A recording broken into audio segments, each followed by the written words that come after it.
క్రియాత్మకం కూడా మహావాక్య దర్పణం. మహావాక్య దర్పణంలో జీవన్ముక్తి యొక్క లక్షణాలు మనం పిల్లలు తెలుసుకున్నాం. కొన్ని ఎవరు అంటే నేను చెప్పుకునేది జీవకాయకు కర్తవ్యం జీవం తన కరోత్య సంవదంతి జనా సర్వే జీవన్ముక్తి క్షీతవుతాయి. అయితే ఈ కర్తృత్వం భోక్తృత్వమైన విమానంతో లోకంలో జీవుడు ఏ ఏ కార్యములను అయితే ఆచరిస్తూ ఉన్నారో అంటే ఇక్కడ అర్థమైంది కర్తృత్వాది భోక్తృత్వాది కార్యములు ఎవరైతే మనం ఆచరిస్తూ ఉన్నాం. ఉన్నప్పుడు ఏమైనా మనము జీవన్ముక్తులు కాలే. ఉన్నప్పుడు మన జీవన్ముక్తులు కాలే. మరి ఎప్పుడైతే ఆ పని చేయాలి కర్తృత్వ భోక్తృత్వం లేకుండా ఉంటే జీవన్ముక్తులు అంత ప్రోత్సాహం చేస్తే మనకి చెప్పిన జీవన్ముక్తి లక్షణాలు కూడా అప్పుడు 10 శ్లోకాలు దీని యొక్క సమన్వయంలో కూడా చివరి మనకి చెప్తారు.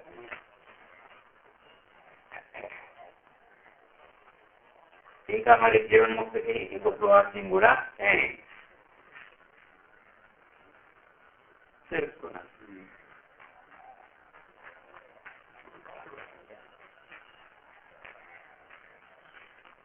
అహం మమేతి వ్యవహారతోయో ముక్తస్య జీవన్తి ముక్తయిష్యతి ముక్తస్య బంధస్య విశేషయేషః దేహాద్యహం భాన నివృత్తిరేవ.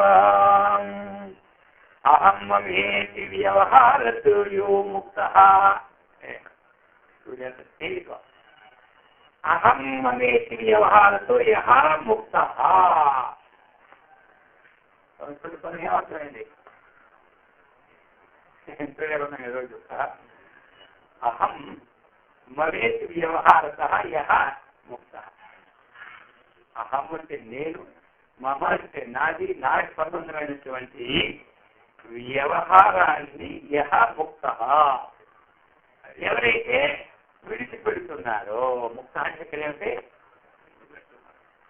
జీవన్ ముక్త ఉచ్యతే. ఇక్కడ అహమ్మవేసి వ్యవహారం ఎవరైతే విడిచిపెడుతున్నారో వాళ్ళందరూ ఏమైనా అంతా చెప్పుకొచ్చారు కదా ఇంతకు ముందు చేత పాల్గొనాలంటే వచ్చేవరకే మనకు అందిస్తున్నారు. అంటే నేను నాదనే వ్యవహారం కంటే విలువైన వాడే మరి ఇది ఎప్పుడు విలువచ్చారంటే జ్ఞానం ఎప్పుడైతే మనకు కలుగుతూ ఉన్నదో అప్పుడు విలువచ్చారు. జ్ఞానం కాబట్టి మనం విలువడుతుంది ఎవరికి విలువ అది. అయితే జ్ఞానం కలిగిన తర్వాత మాత్రం నేను నాదనగా అయినా సరే వ్యవహారానికే కానీ నేను నాది అన్నట్టు దాంట్లో ఉన్నటువంటి లాభ నష్టాలకి ఇది మాత్రం ఆవగించైనా పొందుకోవడం కానీ కొంత వ్యవహారానికి అసలు ఉపయోగించేస్తారు. అంతే ఉన్నాను వచ్చాను కూర్చున్నాను అంతే. ఆ కర్తృత్వ మాత్రం ఉండదు. ఇప్పుడు చేసేది కట్టుకోవాలి కదా, నేను కూర్చుంటున్నాను అంటే కర్తృత్వ బుద్ధితో కాదు వ్యవహారంతో అనుకోవాలి. కర్తృత్వం అన్నటువంటిది లోపల చదువుకొని ఉంటుంది. వ్యవహారం అనేది మనకి ఎక్కువ చేస్తారు వచ్చేది అది. అందుచేత ముక్తస్య బద్ధస్య విశేషయేషః. ముక్తులకు భక్తులకు ఏమిటి సర్వకార్యములు సాధారణమే. లోకంలో నిత్యావసర కార్యములు కానీ ఇంటి విషయాలు కానీ వృత్తి విషయాలు కానీ వ్యవహార విషయాలు కానీ నిత్యుడికి ముక్తుడికి భక్తుడికి ఇద్దరికి సామాన్యం. అయినను దేహాది అనాత్మ వస్తువులు ఎందు నేను నాది అభిమాన త్యాగమే ముక్తి లేదు కదా విశేషం. అదేనా ఈ దేహాది అనాత్మ వస్తువులు ఎందు ఏదైతే ఇంద్రియాలు కానీ మనస్సు కానీ ప్రాణము కానీ బుద్ధి కానీ శరీరం కానీ వీటి ఎందు ఏముంటుందండి అనాత్మ వస్తువు నేను నాది అభిమాన త్యాగం చేస్తాను. ఇది ముక్తికి బదుడికి బదులేమనుకుంటాడు, ఇది నేను అనుకుంటాడు, వ్యవహారం చేస్తూ ఉంటాడు. ఆయన వ్యవహారం చేస్తాడు, ఆయన పని చేసుకుంటాడు, ఆయన భోజనం చేస్తాడు, అన్ని చేస్తాడు. కానీ ఈ దానితో డిఫరెన్స్ ఏమిటి? ఈ జ్ఞానంతో దేహాది అనాత్మ వస్తువులు ఏదైతే ఉందో అది నేను అన్నటువంటి బుద్ధి ఉండదు. సాధారణ మనిషికి అది నేను అన్నట్టు బుద్ధి ఉంటుంది. అది నేను నాది, నేను నాది, నేను ఇప్పుడు వచ్చానా నా సంబంధం ఉంటుంది అన్నమాట ఎక్కడైనా. అందుచేత ఇప్పుడు లేదంటే ఏమిటి అక్కడ దేహం సాధారణం చెందినప్పుడు దేహమే నేను అనుకుంటాడు కదా. దేహంతో సాధారణం చెందినప్పుడు దేహం కంటే వ్యతిరేకమైనటువంటి వస్తువు ఇంకొకటి లేదు అన్నటువంటి భావన విచారణ చేయనుడు కలగకపోయినప్పుడు నేను దేని మీద పడదు బుద్ధి దేహం దేహం అది అన్నమాట. ఆలయంలో అది చెప్పాను అన్నమాట ఇక్కడ. అది నేను ఇంకా అప్పుడు మరి నేననే పరిధి కాదు దేహం ముందు. దేహంగా కావాల్సిన సామర్థ్యం నుంచే పడుతుంది దానినే పడతారు. ఇది ఈ దేహాత్మ బుద్ధి దేహం నేను అన్నది కానీ దేహానికి సంబంధం నాది కానీ అన్నటువంటి విషయం జ్ఞానికే ఉండదు. అందుకే నేనేమైనా ఆ అభిమానం ఉండదంటే అభిమానం త్యాగం చేస్తాడు కాబట్టి ఏమైనాడు జీవన్ముక్తుడు అయినా జీవన్ముక్తుడు అయినాడు. అది ఇప్పుడు జగన్మాడు ఏం పని చేయడం మానేసినాడు, ఏం పని చేశాడు వ్యవహారం అంతా చూసుకోండి. వ్యవహారం నేను చేస్తాను ఆధ్యాత్మ విచారణతో అకర్తృత్వ అభిమానాన్ని విడిచిపెట్టడం దేహాత్మ అభిమానాన్ని విడిచిపెట్టాడు. దేహమే ఆత్మ అభిమానమే మనకి ముఖ్య ప్రతిబంధకం. సామాన్య దేహమే ఆత్మ ఉంటుంది, దేహంతో అదే ఆత్మతో తెలుస్తుంది వారికి. ఇప్పుడు మనకి దేహముఖంగా ఆత్మని మనకి తెలుసు.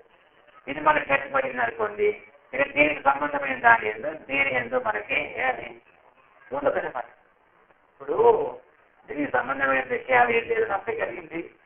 ఆ నష్టాలు నష్టంగా మనం అనుకో జ్ఞానం కలెక్షన్ ఆ నష్టం మనకు అనుకుంటూ రాత్రి పనులు ఇస్తూ ఉంటాం. ఇప్పుడు నష్టం కలిగింది అదే ప్రారంభం అన్నటువంటి విషయానికి వస్తారు. ఇది తప్పదు, అది అది ఎవరికి తప్పదు, నాకు తప్పదు, నీకు తప్పదు, జిల్లా కూడా తప్పదు అనే విషయానికి వచ్చేస్తారు. అది అందుచేత ఇది అభిమాన త్యాగమే ముక్తిని కదా విశేషం. వర్తమానే పితేస్మిన్ ఛాయావాదనువర్తతే అహం తామమతాభావో జీవన్ముక్తస్య లక్షణం. వర్తమానే పితేస్మిన్ అస్మిన్ దేహే వర్తమానే అంటే ఏమిటి? ఈ ప్రారంభ కర్మానుగతమైనటువంటి జీవన్ముక్తునకు దేహంలో వర్తిస్తూ ఉంటాయి. దేహంలో ఉండదు, జీవన్ముక్తుడికి ఉంటుంది, సాధారణ వాడికే ఉంటాయి. దేహం దేహం దేహం ప్రారంభ అనగా అంతే కదా. దేహం అనేది దేహం కదా ప్రారంభాంగం. అందుకే ప్రారంభానుగతమే జీవన్ముక్తులకు ఈ దేహమును వర్తిస్తూ ఉంటాయి. అయితే కానీ చెప్తున్నారు ఛాయావదనువర్తతే అతనికి ఎలాగా అనువర్తిస్తుంది అంటే చెప్తున్నారు. ఉదాహరణ ఈ దేహంలో అతనికి అహంకారం ఒక ఎలా ఉంటుంటే ఛాయ వలె అనువర్తిస్తుంది. ఛాయ ఛాయ ఏమనుకున్నారు? టీ అనుకున్నారా? నేను అదే శరీరం ఛాయ అంటే కొంతమంది దాని నుంచి వెళ్ళిపోతుంది. ఛాయ అంటే దాని నుంచి వెళ్ళిపోతుంది మరి చూస్తే. అందుచేత ఛాయ వలే ఆ ఛాయ గారి ఇక్కడ అది విశేషం. అది అజ్ఞానికి వెళ్ళే బాధకములో ఛాయ అంటే పుట్టింది. ఛాయని మనం స్వాస్థం నమ్ముతామా? మన నేల మనం వస్తాం నమ్ముతామా? నేల మంది వస్తాం నమ్మటమే ఛాయ. అది అదే చెప్తున్నారు. అందులో ఉదాహరణ శ్లోకం ఇచ్చినారు. వాసనా తిరిగా ప్రోక్త శుద్ధాచ మలినా తథా మలినా జన్మనో హేతు శుద్ధా జన్మ వినాశిని అన్నటువంటి విశేషార్థానికి ఉదాహరణ పెట్టారు. వాసనా తిరిగా ప్రోక్త శుద్ధాచ మలినా తథా మనకున్న వాసన 2 విధాలు. శుద్ధ వాసన, మలిన వాసన. మలిన వాసనకి, మలిన వాసన దేనికి హేతు? బంధానికి హేతు. శుద్ధ వాసన ముక్తికి. ప్రాపంచిక విషయ వాసన అన్నటువంటిది మలిన వాసన. అయితే మరి ప్రాపంచిక విషయ వాసన అవసరం లేదా? అది మనకి నిత్య నైమిత్తిక కాలంలో అవసరమైనటువంటిది ఉంటుంది. అయితే మరి ఇంకేం కావాలి? ఈ యొక్క ఆధ్యాత్మిక వాసన, తరువాత బ్రహ్మమార్గ ప్రవృత్తి వాసన, ఇదేమవుతుంది మనకి బంధరహితం అవుతుంది. అని మధ్యలో ఉదాహరణ అంటే ఆ బంధకం కావాలని భావిస్తుంది ఇచ్చారు. అతీతానుసంధానం భవిష్యద విచారణం ఔదాసీన్యమపి ప్రాప్తే జీవన్ముక్తస్య లక్షణం. అతీత అననుసంధానం.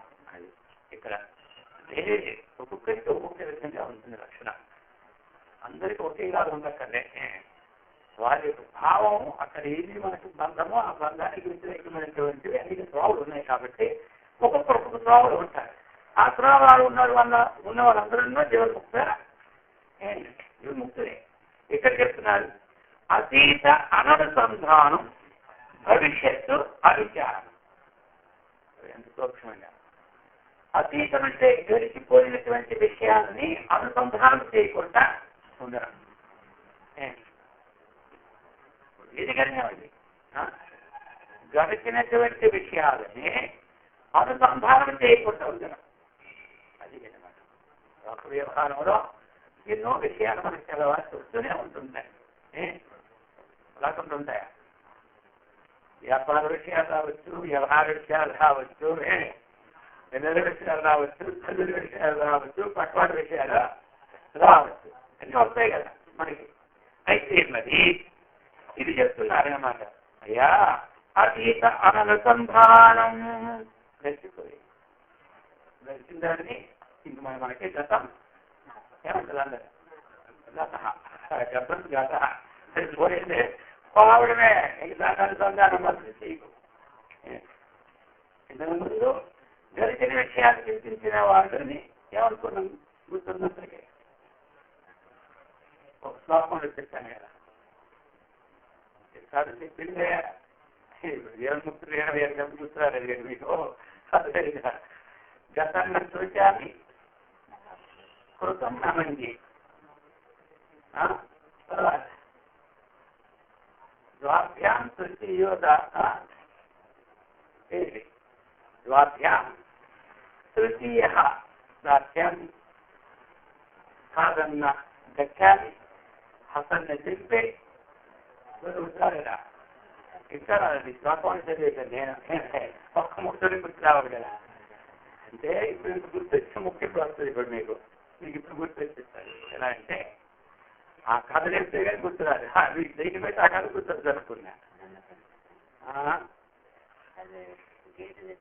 ఆ గేట్ తెచ్చిపోయేది గాడి. ఇప్పుడు రాజుగారు మరి మహారాజుగారు అనుకో ఆయన అనుకోవాలి. దాటిని భార్య ఇద్దరు మాట్లాడుకుంటుంటే మధ్యలో వెళ్ళారు. ఎవరు ఎంత ఏమంది ఇప్పుడు గుర్తొచ్చింది కదా. అది చెప్తే అంత ఇల్లు చెప్తే గుర్తురాదు కదా. ఏమంది అది ఏ మొక్క కూర్చోండి.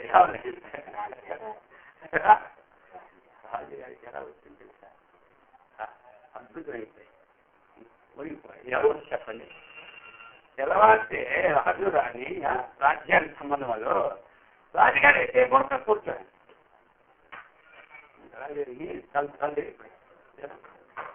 ఏమండి అందుకని అన్నట్టు వెంటనే మీ బుద్ధి అంతా అనేది కనపడుకుంటాం. పెద్దవాళ్ళకి వచ్చినదా ఉంటుంది. పెద్దవాళ్ళు వచ్చినే అది ఉంటుంది. అనుకుని ఎప్పుడు పలుకు ఆడంబరం పెద్దలు పలుకు అది వెంటనే వచ్చాడు. వచ్చి గంట ముగించారు. అదేమిటంటే ఆ స్పెషల్ గంట ఆ గంటకు వచ్చినప్పుడు మొత్తం పండితులు అందరూ వచ్చారు. ఇంపార్టెంట్ పండితులు అందరూ గంటకు వచ్చేసరికి దానికి అది ఎమర్జెన్సీ. ఎవరు ఎక్కడున్నా సరే వెంటనే 5 నిమిషాలు వాస్తవం స్నానం చెందినా 5 నిమిషాలు వచ్చి వచ్చింది. 6 గంటలు అందరూ వచ్చేస్తున్నారు. వచ్చేవాళ్ళందరూ ఏ మూర్ఖ కూర్చో అంటున్నాడు. ఎవరు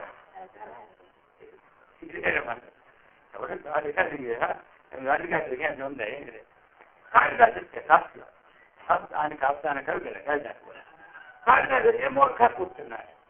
ఆయన కూర్చుంటాడు. ఎన్నో మార్చుకోడు ఆయనే చిరావాసులు కూడా. అప్పుడు అన్నారు అసలు మూర్ఖ శబ్దం ఎక్కడ వాడాలో తెలుసా వాడుతారన్నారు.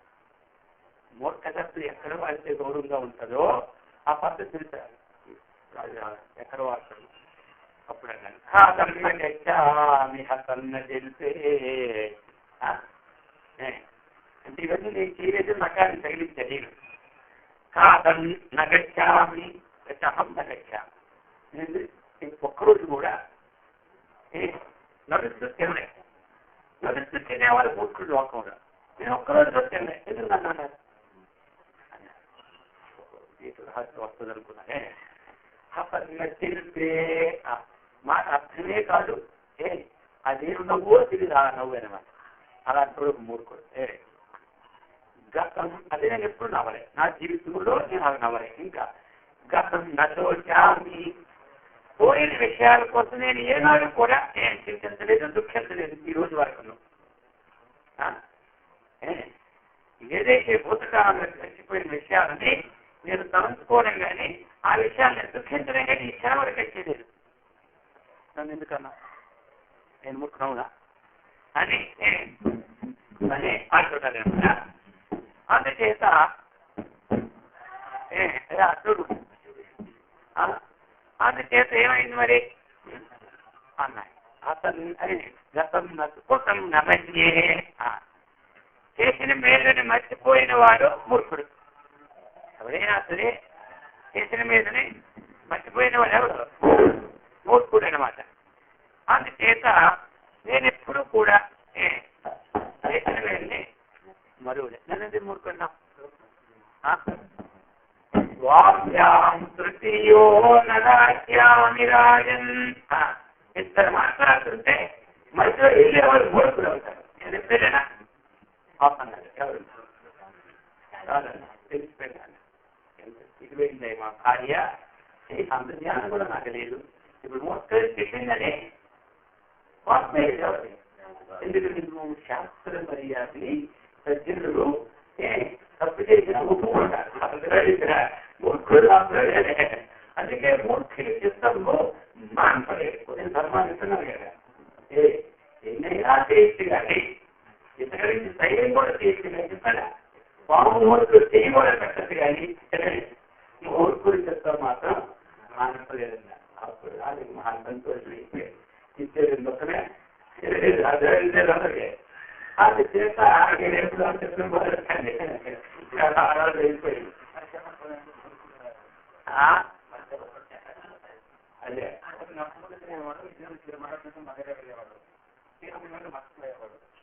కాదంటే పెట్టాలి. అసలు చెప్తే నవ్వుతూ ఏం అర్థం కాకుండా మాట్లాడతాడు. 24 గంటలు అధ్యాపకం మాత్రమే అర్థం నవ్వడంటే అది కాదన్న గచ్చామి అసన్న తెలిపే గతం నూచామి. ఇదంతా ఆయన చెప్తున్నాను. గతం అంటే పోయిన విషయాన్ని చింతించిన వాడు. కొడుకు నమన్యే చేసింది మర్చిపోయిన వాడు. అలాగే మరి ఇద్దరు మాట్లాడారు మర్చిపోయేవాడు. అందుకని ఇక్కడ ఏం చెప్పాడు మనకి ఇక్కడ జీవనముక్తుల లక్షణాల్లో అతీత అనుసంధానం గడిచిన దాన్ని అనుసంధానం చేయకుండా ఇంకా ఏమి భవిష్యత్తుని అవిచారణం.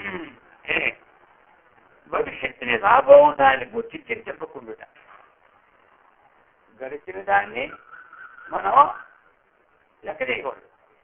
రాబోయే దాని కోసం చింతించకూడదు. ఇంకా ఔదాసీన్యమపి అంటే ఈ సుఖ దుఃఖాలు ప్రాప్తించినను రాగద్వేషోషుడు కాక ఉదాసీన భావంతో ఉండుట. ఔదాసీన్యం అంటే ఏమిటి? ఉదాసీనం. ఎప్పుడు ఉదాసీనత చెప్పండి. సుఖ దుఃఖాలు ప్రాప్తమైనప్పుడు ఉదాసీనం ఈ భావంతో ఉండుట జీవన్ముక్తిని. ఇందులో 3 పాయింట్లే ఏమవుతే జరిగిన విషయాల్ని చింతించుకుంటూ ఉండడం, రాబోయే విషయాల కోసం ఆలోచించుకుంటూ ఉండడం. ఉదాసీనం అంటే ఇప్పుడు సుఖ దుఃఖాలు ఇచ్చినప్పుడు ఇంట్లో ప్రతి పనికి ఉదాసీనమా కాదు, అది కాదు చెప్పారు. మరి సుఖ దుఃఖాలు ఇచ్చినప్పుడు ఉదాసీనంగా ఉన్నవాడు ఎవడు? అయిపోయిందా? ఈ 3 మనం పట్టుకుని జీవన్ముక్తులు మనం జీవించడగానే ముక్తులు. ఇంకా గుణదోష విశిష్టేస్మిన్ స్వభావేన విలక్షణే సర్వత్ర సమదరికత్వం జీవన్ముక్తస్య లక్షణం. ఇప్పుడు గుణదోష విశిష్టే అస్మిన్ స్వభావేన విలక్షణే అంటే గుణదోష భూయుక్తమైనటువంటి సత్యజ్ఞానానంద స్వరూప విలక్షణమైనటువంటిది అసత్య జలదుఃఖమైనటువంటి ప్రపంచములను అది చెప్తున్నారు. సర్వత్ర సమదరికత్వం. అటువంటి ప్రపంచంలో ఆ ప్రపంచాధిష్టాన రూపుడే సర్వత్ర సమభావములు నిండి ఉండు ఆత్మస్వరూపము దర్శించుట జీవన్ముక్తిని రక్షణ. ఎందుకంటే ఈ యొక్క ప్రపంచం ఎలాంటిదంటే సత్వగుణ రజోగుణ తమోగుణముల చేత ఏమి చక్కగా ఆచ్ఛాదించబడింది గురించమాట. అందుచేత దాని చేత గురించినట్టు ఎలాంటిది ఆ యొక్క నిత్యశుద్ధమైన పరమాత్మ కంటే విలక్షణమా అయినటువంటిది. అటువంటి ఈ ప్రపంచమునందు ఎలా ఉన్నది? ఈ ప్రపంచ అధిష్టానంలో కూడి సర్వత్ర సమభావం నిండి ఉన్నటువంటి ఇటువంటి ప్రపంచం నందు కూడా సర్వత్ర సమభావంతో నిండి ఉన్నటువంటి వారు ఎవరున్నారో ఆ స్వరూపమును దర్శించుకంటే ఆ స్వరూపము తనకంటే క్రితం కాదని స్థితిని తీసుకొస్తే ముఖ్య దర్శించడానికి ఇక్కడ ప్రత్యేక దర్శనం తీసుకోకూడదు. జీవన్ముక్తులు దర్శించినప్పుడు ఏం జీవన్ముక్తులు సంబంధం దర్శించడానికి ఆ ప్రపంచానికి సర్వత్ర సంభావన ఆత్మస్వరూపమును దర్శించడం అంటే ఏమిటి? అన్నిటిలో కూడా పరమాత్మ కంటే భేదమైన భావన ఏ సత్వరూపమున మారితో కూడిన ప్రకృతి ఎందు విలక్షణమైనటువంటి పరమాత్మ స్వరూపంలో అది అన్నింటిలో ఉన్నటువంటి భావంతో విలీకృతమో అది ఉన్నటువంటి భావన ఎవరు దూరంగా ఉంటుందో అది జీవన్ముక్త లక్షణం.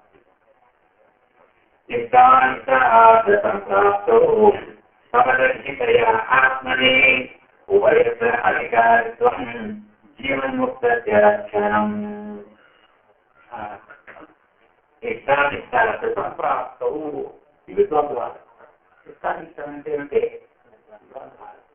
అందరికీ తెలిసినవి సుఖ దుఃఖాలు, లాభాలు, జీవన్ని కూడా ఇవి కలిగినను ఇష్టానిష్టాలతో ప్రాప్తవు. ఇక్కడ ఉభయత్ర అధికారత్వం. ఇవి కలిగినప్పుడు మనకేమిటి? ఆ రగద్వేష వికారాలకు లోను కాక ఇవి కలిగినప్పుడు ఆ లోను కాక ఎలా ఉండాలి? సమదర్శితే ఆత్మని సర్వత్ర సమభావం వర్తించుటే జీవన్ముక్తిని అది చెప్తున్నారు. మనకి రావాలి అంటే మనకు ప్రయత్నం అనేది ఎందుకు సమమైనటువంటి దృష్టి రావాలి అంటే అది చాలా ప్రయత్నం ఉండాలి. మన మనస్సు సూక్ష్మ బాగా చేసుకోవాలి. మొట్టమొదట మన మనస్సు ఎంతవరకు స్థూలంగా ఉందో ఆ తర్వాత సంభావన సరే సూక్ష్మ వచ్చేసింది. సూక్ష్మ వచ్చిన తర్వాత వేదాంత విచారణ అనేది గట్టిపడాలి. అది గట్టిపడిన తర్వాత మనం బ్రహ్మాండ వాక్యం అనేటువంటిది మనకి రూఢవాలి.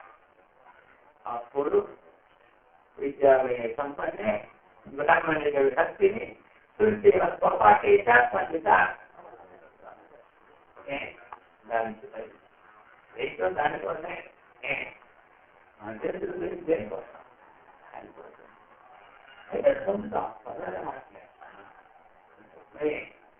ఎలా పోవచ్చునా ఆ తత్వాన్ని అన్నింటిలో ఉన్నాయి కాబట్టి మనకి ఎప్పుడు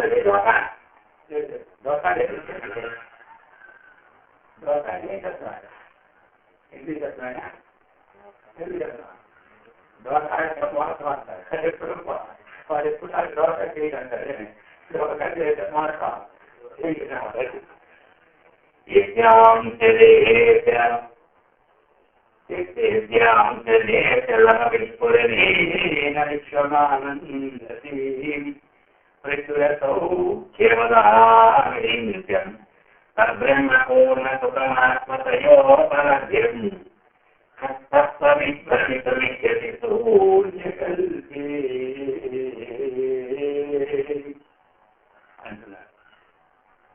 జగత్కాంతితో ఈ విషయం తెలుసుకున్నవాడు ఈ జగత్కాంతి తీర్చి సంచరిస్తారు ప్రశ్న తెలుసుకున్నారు ఈ విద్యాతోనే సాధారణ సంతరిస్తారు అటువంటి ఈ ఆనందం యొక్క హత్య అల్పాంతర్జాతికంతా ప్రకాశమానమై ఉంటూ ఉన్నదో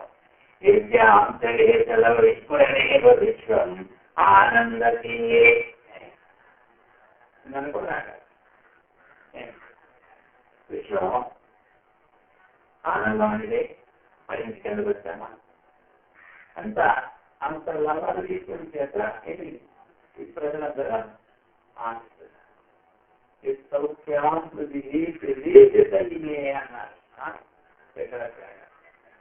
అందులో లేక స్థానం లేఖము లేక స్థానం ఇంకా అంతలో ఇంకా స్థలం చేసి ఇంకా దానితో ఈ ప్రపంచం అంత ఆనందం పొందుతుంది అటువంటి పరమాత్మిక సంపూర్ణమైనటువంటి ఏ ఆనంద స్వరూపంలో ఆ ఆనందంలో ఒక్కరే తెలిసి విషయం అంతా ఆనందిస్తున్నారు వస్తు ఆవిరించం తద్బ్రహ్మపూర్ణం ఆ ప్రపంచం ఆనందమైన తీరుతూ ఆనందింపచేస్తున్నదో అతి పరమానంద స్వరూపుడు బ్రహ్మయే స్వరూపుడు ఎదిగిన తత్వవేత్త అంత తొందరగా అంత సాధనాలు వెళ్తారు అటువంటి తత్వవేత్త కూడా విద్యాబోధము విద్యార్థులు చూసి సంతోషిస్తారు జగత్తో ఎన్నో ఆ జీవముక్తులు అటువంటి వాళ్ళు ఆ జీవితే దేని నుంచి లవలేఖించడానికి ప్రపంచమైన ఆనందం ఉంటుందో ఆ స్వరూపము తాను తెలుసుకుంటూ ప్రపంచమంతా వ్యాపించినటువంటి తెలుసుకున్న వాళ్ళు ఈ జగత్తుతో ఏ విధంగా సంతోషిస్తారు జగత్ ప్రాంతంలో సంతోషిస్తారు అంటే అటువంటి సమాజం అటువంటి వారికే ఉండదండి బాలోకి చక్కరాంద్రయానందతినో మృదా అఖండ బ్రహ్మ విద్వా వందే పురుషాత్మని బాలోకి చక్కరాంద్రా అంటున్నారు ఎంత తెలియకపోయినా చక్కెర దొరికినా పిల్లపై ఏం తెలియదు దూరంగా పాలిస్తారా మరి చక్కెర దొరికిన తర్వాత మట్టి ఏం చేస్తారు దూరంగా పాలిస్తారు ఇక చక్కెరను విడనాడి మట్టితో ఆటగా అయినా దాన్ని విడిచిపెట్టి దీంతో పనుమన్నా అలాగనే బ్రహ్మవ్యాప్తియు పరమానంద స్వరూపుడు బ్రహ్మ విడిచి ఈ విద్యాబోధ జగత్తుని ప్రార్థన ఉదాహరణ ఇచ్చాడు ఎందుకని ముందు చెప్పాడు ఈ ఆనందామృతమైనటువంటి సంపూర్ణమైన ఆనందమే తనలో ఉంది అటువంటి ఒక లౌకికంత జగత్తులు వ్యాపిస్తే ఈ జగత్తుతో ఆయన ఈ విధంగా ఆనందాన్ని ఒప్పుకుంటారని చెప్పి నేను ఒక్కొక్క ఆనందంలో మనకి ఇచ్చారు ఇప్పుడు వాళ్ళు మట్టితో ఏమన్న వారు చెప్పేప్పుడు బట్టి అప్పుడు విడిచిపెడతారు అలాగే ఈ బ్రహ్మాండ పరమానంద బ్రహ్మాన్ని విడిచి చేస్తే స్వాత్మానమేవ విధేయ విభావ్య తత్ర ఆనందమోహాయితి చాత్మని భావయేద్యాం క్షీరం స్వకీయముపగృహ్య పరస్యే పాత్రం పరీక్షతి జనో గురురాఘవాజ్ఞః అంటున్నారు. స్వాత్మానమేవ విషయేషు విభావ్య, విషయేషు అంటే గతము పరిశ్రమ రూపము రసము, గతం ఈ విషయములందు స్వాత్మస్వరూపమును విభావన చేసి, స్వాత్మస్వరూపం ఏం చేశారు? విభావన చేసేది. అక్కడ నందమోహానికి ఆత్మని భావయే ఇక్కడ సుఖకారు. అటువంటి ప్రతి విషయమును కూడా ఈ ఆత్మరీత్య బహుళ చేసి సుఖకారం పొందుతున్నది ఎదిగి ఆయా విషయములే ఆత్మానందం పొందినది ఎవరు తలంచునో ఏంటి అదేమిటి? ఇది శబ్దాది విషయాలు ఉన్నాయో మరి ఆ విషయములే ఇతర విశేషమైన భావన చేసి ప్రతి విషయంతోనూ సంబంధాన్ని పెట్టుకుంటూ స్వాత్మరక్షితం అంటే 5 విషయాలు, అందులో ఒకటి విషయం అది చేసి వీటి నుంచి సుఖకరణ పొందుతున్న జరిగిన ఇక ఆయా విషయములకి ఆత్మానందం పొంది ఎవరు తలంచును అనగా ఏమిటి? స్వస్వరూపము కంటే భిన్నములైన విషయముల నుండి ఎవరైతే ఆనందాన్ని చక్కగా పొందుతున్నామని చెబుతూ ఉన్నారు, స్వస్వరూపముల కన్నా భిన్నమైనటువంటి శబ్దాది విషయ సంబంధము ద్వారానే ఆనందాన్ని పొందుతూ ఉన్నాము. అది విషయంలోనే ఉన్నది. ఆనందము అన్నటువంటి భావనతో సాధారణ చెందిన వారు వాడు అవివేకాన్ని లేకే అది చెప్తున్నారు. మరి ఎలాగంటే అంటున్నారు సంవత్సరానికి క్షీరం స్వకీయముపగృహ్య, ఇంట్లో ఉన్న పాలను ఇంట్లోనే త్రాగి తృప్తి చెందుతున్నది. మన ఇంట్లో ఉన్న పాలను ఇంట్లోనే త్రాగి తృప్తి చెందుతామన్నటువంటి విషయాన్ని మర్చిపోయి ఆ పాలను పరగోహములు కోల్పోయి అక్కడిని త్రాగి తృప్తి చెందవలసిన అవేకమా పాల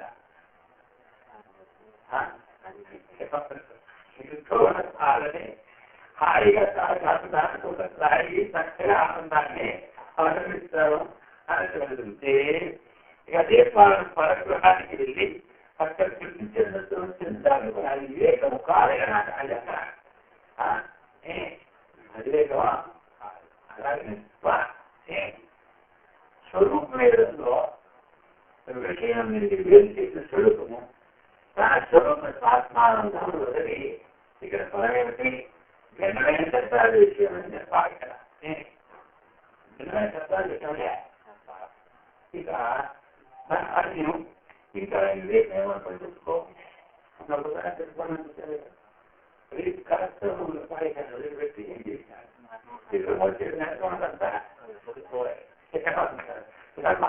వదిలిపెట్టి వచ్చారు. అది మొత్తం పోతుంది మనకి. అది చేత వదిలి పని లేదు చేతులా అయితే కింద రాస్తుంది. అది నాకు అది ప్రారంభించిన ఇలా అయితే ఏమైతే చేతులకు తీసుకుంటే అది సంసార కారణం విశ్వం వాసనా శక్తిస్తా ప్రకృతి విద్యా విక్షేపణామిక. సంసార కారణం విశ్వం వాసనా విద్వాంసుడా ఆ అంతఃకరణం నుండి ఏదైతే మనకి అనాది ఎప్పటి నుంచి ప్రారంభమైన మనకి తెలియదు వాసన, ఏదైతే ఉందో ఆ భేద వాసన అదే సంసారానికి ఏ వాసన? భేదవాసన. భేదవాసన అంటే అది తనకంటే భిన్నం, ప్రతి జీవి తనకంటే జగత్తు కూడా తనకంటే భిన్నం, ప్రతి వస్తువు తనకంటే భిన్నం. ఇది వేదవాసన. అయితే మరి ఇక్కడ వేదవాసన అన్నటువంటిది వాటితో మనం ప్రాధాన్యము చెంది సాక్షిని మర్చిపోయి ప్రాధాన్యం చెందినటువంటి వాసన అది తీసుకోవాలి. సాక్షిని మరిచి అనాత్మని ఆత్మగా భావించినటువంటి వాసన. ఆ వాసన ఏమైంది? సంసారానికి జన్మదినానికి మాయా శక్తి అనిలను ప్రకృతి అనిలను అవిద్య అనిలను ఒక్కటి.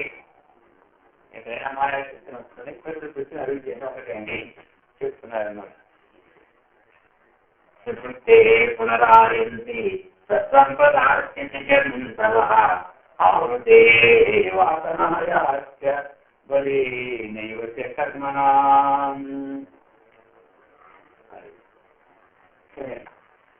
వాసన కొన్నిసారి మళ్ళీ జాగ్రత్తకు వచ్చి ఈ స్థితిని పొందుతున్నా.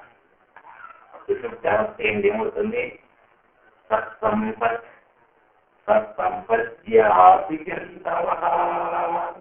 సుషుప్తి ఉపాధి అంతకనము ప్రధానమైనటువంటి దీంట్లో ప్రధానము అజ్ఞానము లయము చెందుతుంది. స్వకారణము అక్కడ మరి స్వకారణమైనటువంటి అజ్ఞానం కూడా జరుగుతుంది. అంటే ఒకటి ఏంటంటే సుషుప్తి అవస్థలో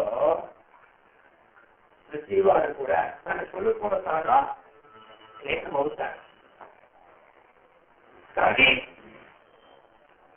అక్కడ అజ్ఞానంతో కానీ జ్ఞానంతో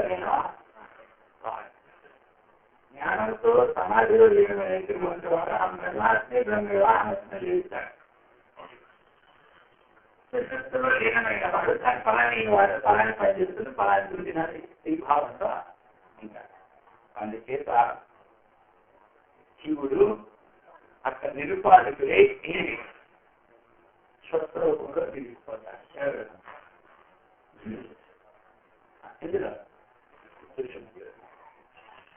ఇప్పుడు సుషుప్తే పునరాయాంతి సత్సంపద్యాపిచంతవః ఆవుల్కీః వాసనాయాశ్చరాం. మరి సుషుప్తి అని చెప్పేసి శివుడు చెందినాడు. మరి వాసనాజన్యమైన ఆవుల యొక్క ద్వారం చేస్తాను, మరి ఆ వాసనాన్ని ప్రాబల్యం చేస్తాను. ఈ రెండు చేత తిరిగి ఈ పేరు భ్రాంతి జాగ్రత్త అవస్థకి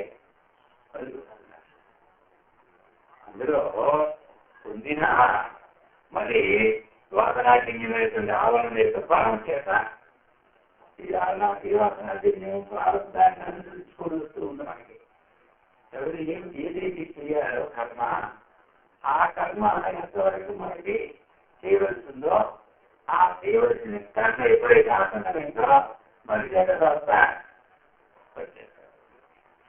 అందుచేతనే చెప్తున్నారు కానీ అక్కడ ప్రారంభమని మాట.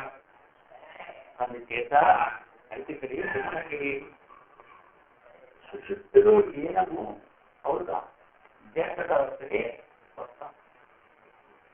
మరి వచ్చినప్పుడు అందరూ వెళ్ళేటప్పుడు మన స్వరూపంలో లీనమైనప్పటికీ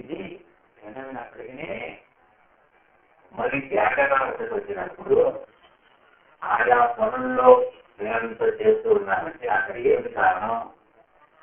వాసన, సారస్య సంబంధమైన వాసన.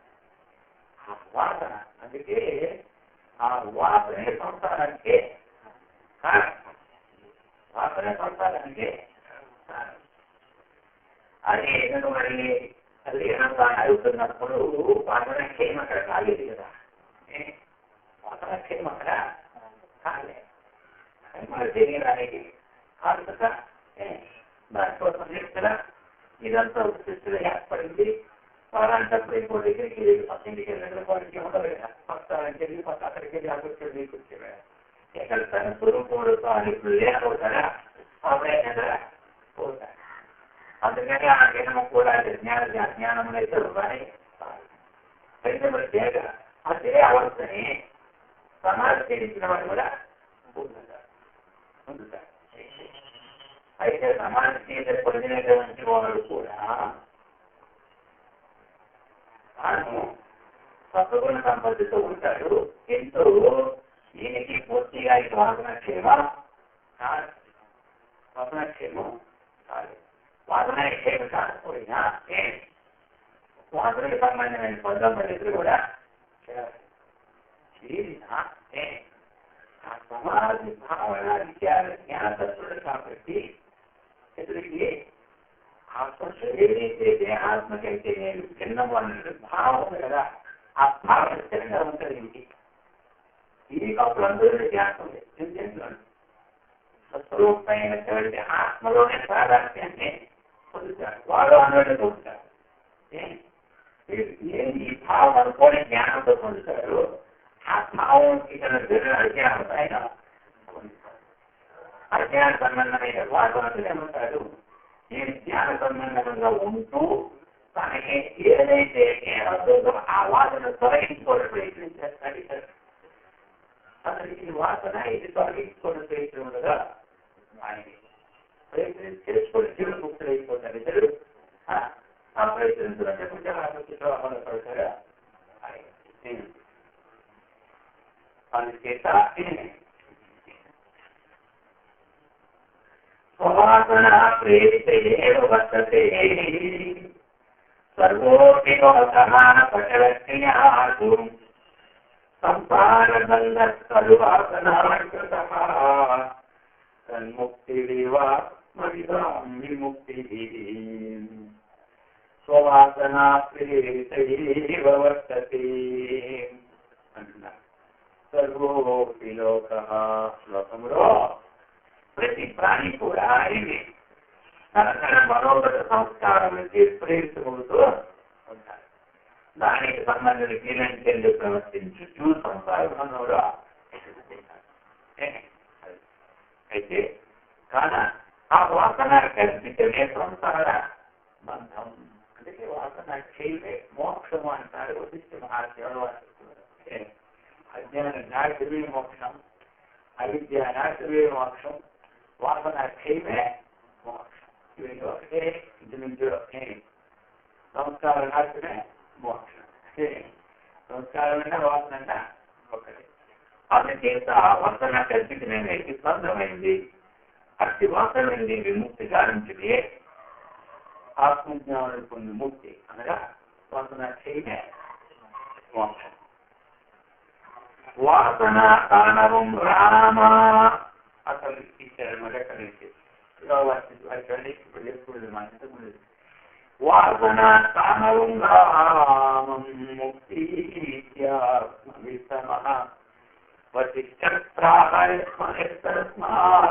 కర్తవ్యో వాసనాక్షయ పూర్తిరామ.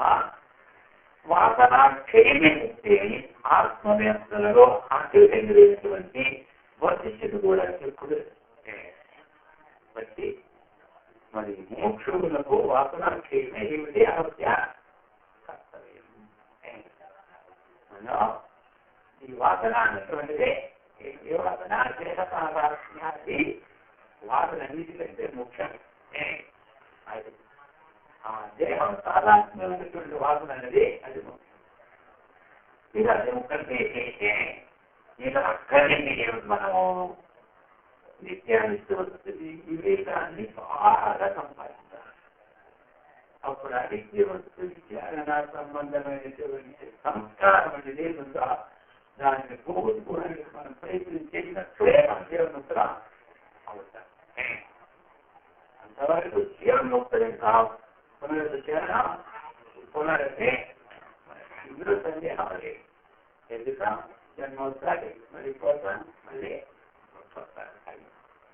అందుచేత బ్రహ్మాత్మైకత్వబోధేన వినంతావరణస్యతు వాసనాం క్షయకర్తుం శక్యతే బ్రహ్మ విద్యయా. బ్రహ్మాత్మైకత్వబోధేన వినంత ఆవరణస్య. బ్రహ్మాత్మైక్య విజ్ఞానం ఎప్పుడు కలిగిందో అప్పుడు ఏమవుతుంది? ఈ వాసన కల్పితమైన ఆవరణం ఎన్నుబడబడుతుంది. ఎప్పుడైతే సూర్యప్రకాశం వచ్చిందో చీకటి తొలగుతుంది. అన్యథా చీకటి తొలగడానికి అవకాశమే లేదు. నా కర్మన నా ప్రజయ నా ధనేన అన్నట్లేమి ఇంకో దాని చేత చీకటి పోవడానికి అవకాశం అవరించి కూడా లేదు. ఎప్పుడు ఆ సూర్యప్రకాశం వచ్చిందో అప్పుడు అలాగే బ్రహ్మ ఆత్మీయత్వం బ్రహ్మ చేతటువంటి ఈ విజ్ఞానం అయితే కలుగుతున్న బ్రహ్మాత్మి బ్రహ్మేడు వాహనముఖ్యమైనటువంటి వాసన ఆ కల్పితమైనటువంటి ఆవరణం ఏది ఉందో దానికి ముందున్నటువంటి ఆకాశ ఆవరణం తోడుతుంది. ఆవరణ అంటే బ్రహ్మనిష్ట సంపన్నుడు. ఆవరణ ఎంతవరకు ఉందో అది బ్రహ్మనిష్ఠుడు సంపన్నం అంటే ఆ బ్రహ్మనిష్ఠుడు సంపాదించుకున్నవాడు బ్రహ్మనిష్ట సేవాసన సమూలంగా నిల్వలేకపోయాడు. అందుకే ఈ రెండుని వాసన చేయము బ్రహ్మజ్ఞాన సంపాదన రెండు దీన్ని సాధన చేసుకుంటూ దాన్ని సంపాదించుకుంటుంటే దాన్ని పోలిస్తూ ఈ సాధన మనకి చేసుకోవడానికి ఇంకా తీవ్రంగా ప్రయత్నం కలిగి నటిస్తుంటాం.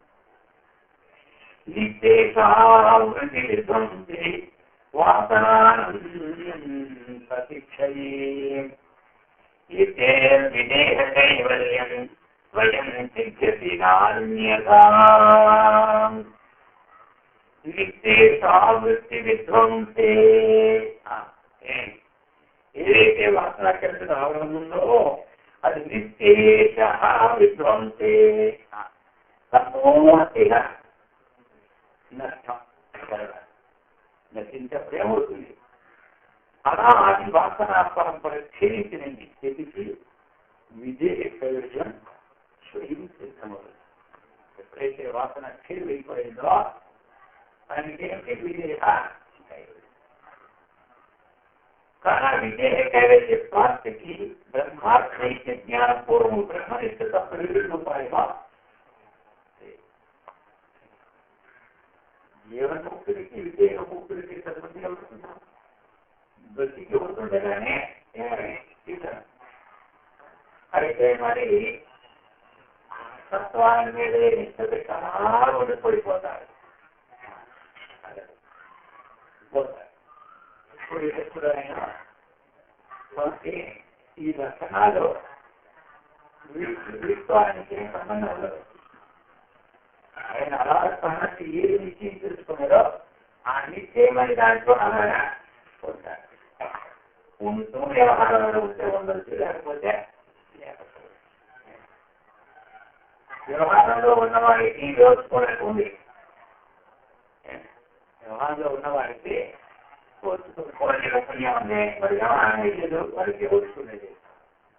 జీవన్ముక్తులు జీవించుకునే దొంగలు కట్టించి జీవన్ముక్తులు చెప్పినాడు. పనిచేస్తున్నారు దాన్ని అనుకోకుండా ఉంటే జీవన్ముక్తులు చెప్పినాడు. ఆ ప్రారంభం మనకి లేదు. మన ప్రారంభం ఉంది కాబట్టి మనం పనిలోకి వెళ్తాం కాబట్టి చేసుకోవాలి. ఈ ధ్యానం ద్వారా దీన్ని తినడం అనుకుంటుంటే మన జీవన్ముక్తులు మనకు ఉంటారు. మరి ఇప్పుడు ఆ ప్రారంభానికి లేదు. కొంతమందికి నలుగురు పెట్టి వెళ్ళిన తర్వాత 4 మాటలు వస్తాయి, చెల్లె పని వర్గం వస్తుంది. ఇప్పుడు వాడకాన్ని ఏమిటో ఉంటారు. కొన్నికి మంది పోవడం తీసుకున్నారంటే సంబంధమే. మరి నేను చేస్తారో ఈ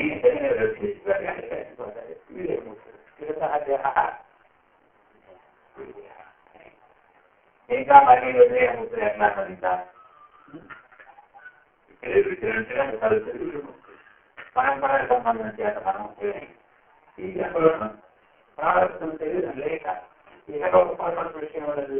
ఈ శరీరానికి గది ఉన్నటువంటి వారు, పుణ్య పాపాల సంబంధం లేని వారు, స్వర్గాదిలో ఆకారంలో ఒకరి వెళ్ళని వారు, ఆత్మజ్ఞానం పొందడం వచ్చి విడిచిపెడితే వారు బ్రహ్మలోకానికి వెళ్ళి తమ దేవుడితో సహా పొందుదని చెప్పుకున్నారు. అది మరి విజయగురు అనే ఈ ప్రకారంగా మనం తీసుకోవడం పూర్వపక్షం ఉంది. స్థూలస్య సూక్ష్మస్య కారణస్య వర్ష్మణః సమ్యక్ వినాశ కర్తవ్యః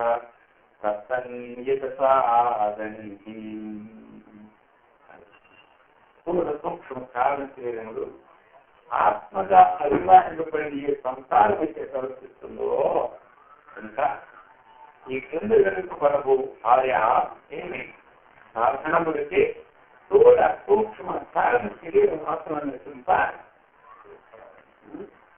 ఏంటది స్థూలస్తు అన్నమయో దేహ సూక్ష్మస్య వాసనామయః మూల జ్ఞానం యతైవ శరీరం కారణాభిదం స్థూలస్తు అన్నమయో దేహ స్థూలదేహమేమిటి అన్నమయం ఇది అన్నం చేస్తే ఎప్పుడు గురించి ఇది క్రియా నిర్వహణక్షము అవుతుంది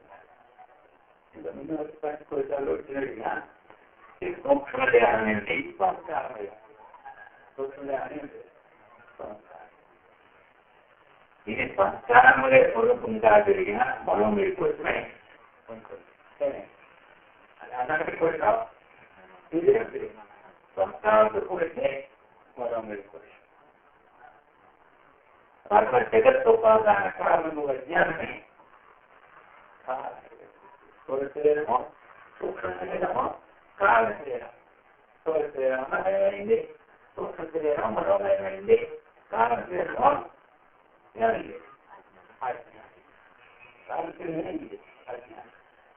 ఈ విచారణ కూడా మనం అంటే దేనికి సంబంధ వాసనలు ఇది స్థూల శరీరం సంబంధ వాసన సూక్ష్మ శరీర సంబంధ వాసన కారణ శరీర సంబంధ వాసన ఆ వాసనలను విచారిస్తూ వాటి నిర్దూరిస్తే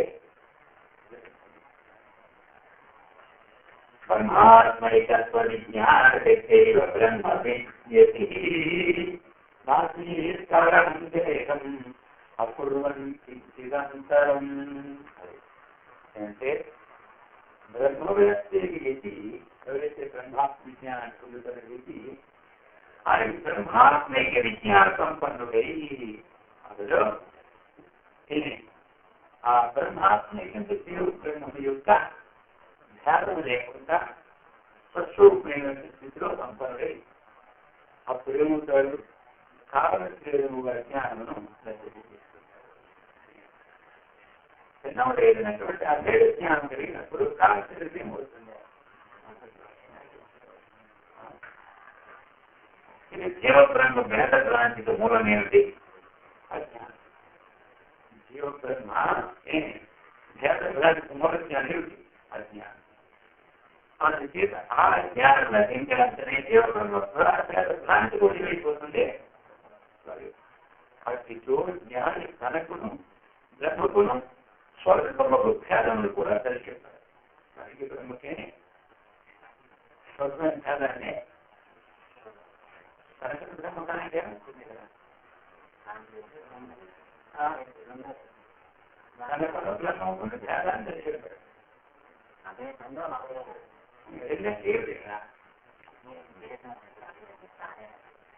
ఏదైతే అంతఃకరణ స్థాయితో కూడుకున్నటువంటి చైతన్యం నాదంలో సర్వవ్యాపకమై సాక్షిలో పొందితే ప్రకాశిస్తున్నటువంటి దాని యొక్క ప్రతిబింబంలో ఉన్నటువంటి ఏ ఆనందం ఉన్నటువంటి ఏది ఉందో ఇది దానికి కారణమే అది అన్నటువంటిది మనకి ఇక్కడ అది అది ఆ జీవబ్రహ్మ జ్ఞానం రచించింది ఈ జీవబ్రహ్మ దానికి కూడా ఏమవుతుంది అతితో జ్ఞాని సహకరం బ్రహ్మకును స్వల్పములు భేదములు కూడా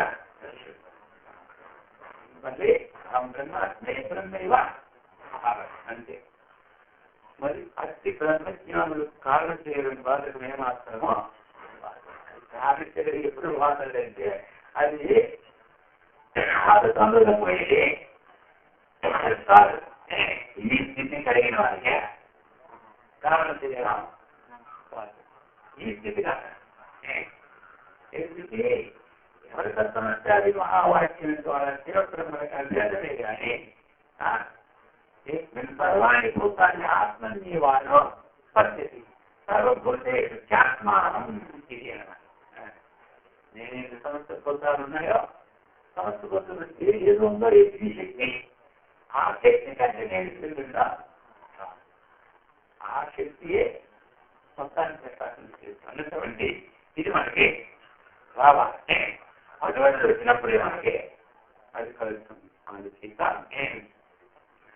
విశ్వం బ్రహ్మాత్మనాపత్యం అయత్రం వాసనాసనం నిర్మూల్య బ్రహ్మ విద్యాది ముక్తి నిర్వాణ లక్షణం. విశ్వం బ్రహ్మాత్మనాపత్యం అయత్రం వాసనాసనం. ఆ బ్రహ్మవేత్త నిరంతరము విశ్వమంతి బ్రహ్మాత్మకంగానే దర్శిస్తారు. వాసన శరీరం అనగా సూక్ష్మ శరీరం నిర్మూలించి నిర్వాణ రూపమును ముక్తిని పొందుతారు. అందుచేత అది చెప్తున్నారు. స్థూల శరీరం ఏంటి? స్త్రీ కాదు శరీరము, సూక్ష్మ శరీరము, స్థూల శరీరం కూడా నశింపాలి కావాలి. అకత్రాత్మజ్ఞానవంతి జ్వాలాయాంతరికం స్ఫుటం కర్మ సజ్జా స్వయం తస్మాత్ తత్వసం వినాశే. స్థూలం వినాశిస్తుందా అదేంటంటే జ్ఞాన విజ్ఞానంతో నశించిపోతుంది. స్థూలాన్ని ఇప్పుడు ప్రారంభం సంపూర్తి అయితేనే స్థూల శరీరం నశిస్తాయి. అగాని సంచితం ప్రారంభం జీవితాలు ఉన్నాయి కదా. అది ఎప్పుడు స్థూల శరీరము కారణం శివుడు అండి.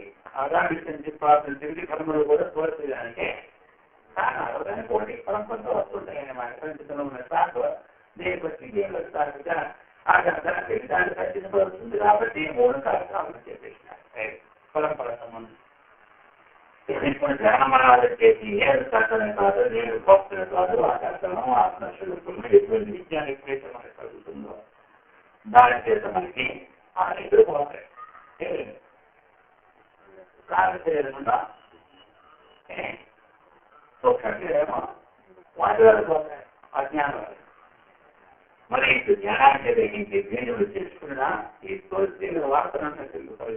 మరి ఎప్పుడు తోసేయడానికి పెంపొందించడానికి వాసన ఆ జ్ఞానం ద్వారా నష్టమైపోతుంది. నష్టమైపోయినంత మాత్రాన్ని స్థూల శరీరాన్ని లభించిపోదు. స్థూల శరీరానికి పెంపొందించుకోవడానికి ప్రవాహానికి కారణమని మళ్ళీ రావాలంటే వాసన మాత్రం పోతుంది. పోయి అప్పుడు ఏమైపోతుంది? ఇది ఎప్పుడైతే శరీరాన్ని పోతుందో అప్పుడు స్థూల శరీరం ఏమన్నా అనుగ్రహించారు. కొంతమందికి అధికారం ఇస్తారు, అధికారం తీసిస్తారు, దూరమంటారు. ఎవరున్నా వాళ్ళు తగిన మరి ఉన్న అధికారం తీసింటుంది ఏం లాభం ఉంటారంటే అలాగే సంబంధమైనటువంటి పెంపొందించడానికి ఏదైతే కారణం పొందుతున్నా రావడానికి కారణం అంతా నేను ఎదుగుతాను. కారణ శరీరంలో సూక్ష్మ శరీరంలో ఉన్నాయి కాబట్టి అవన్నీ మనం ఏం చేశాం జ్ఞానం ద్వారా